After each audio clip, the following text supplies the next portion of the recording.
بسم الله الرحمن الرحیم. بعد حمد بر خداوند و صلوات بر رسول علیه السلام. فصل: عقیده مسلمانان نسبت بر خداوند. سوال: مسلمانان نسبت به خداوند باید چه عقیده داشته باشند؟ جواب: خداوند یکی است. قل هو الله احد، سوره اخلاص آیه 1. فقط او لایق عبادت و بندگی است و بجز از او کسی دیگر لایق بندگی نیست. او هیچ شریک ندارد.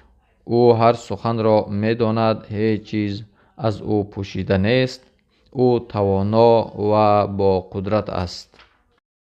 او تعالی زمین، آسمان، مهتاب، خورشید، ستارگان، فرشتگان، انسانها و خلاصه این که تمام دنیا را به وجود آورده و او مالک تمام جهان است.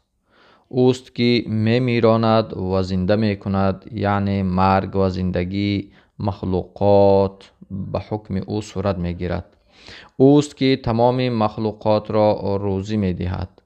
او نه می خورد و نه می آشامد و نه می خوابد. او خود به خود از همیشه بوده و برای همیشه خواهد بود. کسی او را نیافریده است.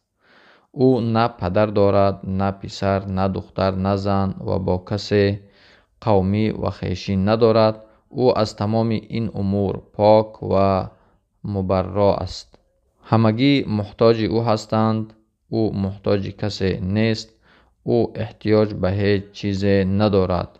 او بمانند است، هیچ چیز مشابه و مثل او نیست. او از تمام عیبها پاک است.